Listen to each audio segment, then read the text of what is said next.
Hi friends, welcome back to my blog. Traditional ড্ৰেছযোৰ পিন্ধি থকা দেখি আপোনালোকে গমেই পাইছে যে নিশ্চয় কোনো ট্ৰেডিশ্যনেল প্ৰগ্ৰামলৈ যোৱা যাব। আমি আজি যাম ৰজাপথাৰৰ এটা বিশেষ উৎসৱলৈ। সেই উৎসৱটো হৈছে লাংখন পূজা।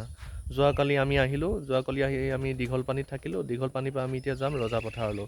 ৰজাপথাৰত গৈ লাংখন পূজানো কি, লাংখন পূজাৰ কি কৰা যায়, লাংখন পূজাৰ বিষয়ে আমি জানিমগৈ যে লাংখন পূজাৰ বিশেষত্ব কি।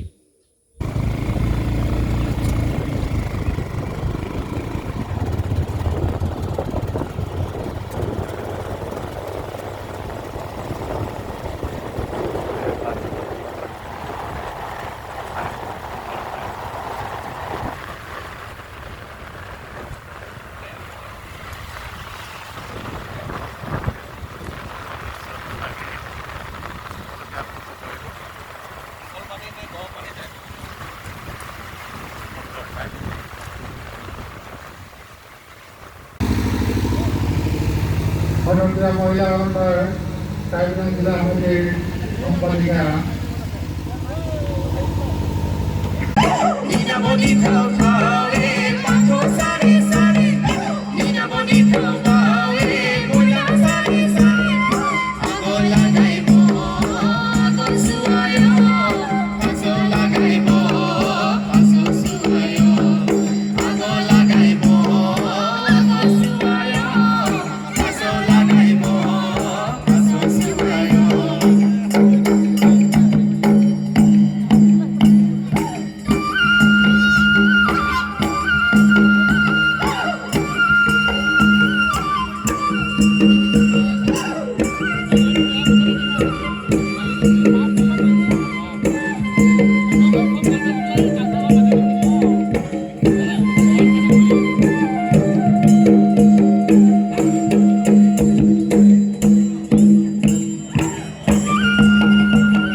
বাপৰিত আছোঁ। আমি লাংখন পূজা বিশেষকৈ অনুষ্ঠিত কৰা হয় খেতিৰ উদ্দেশ্য কৰি, খেতিৰ লগত ই জড়িত আছে। ই প্ৰায় আমাৰ অসমীয়া কাতি বিহুৰ সৈতে প্ৰায় একেই হয়। ইয়াত আমাৰ কাতি বিহু যেনেকৈ পথাৰত টেঙা গুটি ছটিওৱা যায়, ঠিক তেনেকৈ তিৱা সমাজতো কি হয়, লাংখন পূজা হৈছে বাঁহক পূজা কৰে। বাঁহক পূজাৰ দ্বাৰা যাতে আমাৰ তেওঁলোকৰ শস্যৰ পথাৰ যাতে শস্যৰে উপচি পৰে, তাক উদ্দেশ্যি এই পূজা পালন কৰা হয়। বিশেষকৈ দেখা পাব গৈ আছে লাংখন নৃত্য।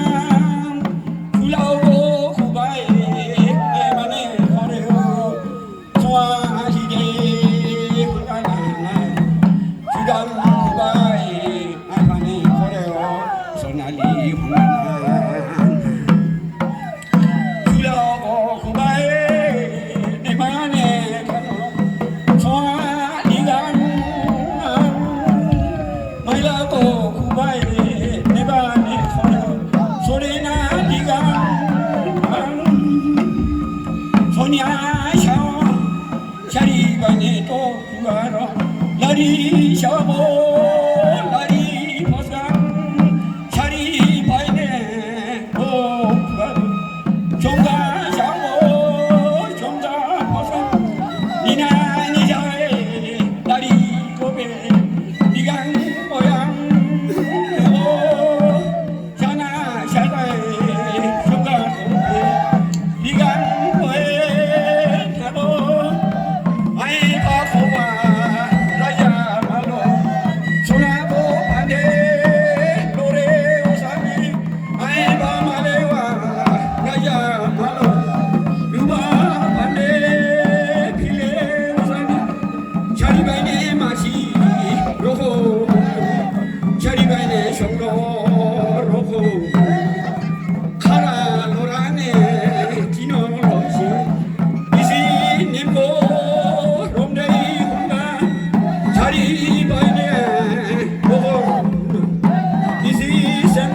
Maji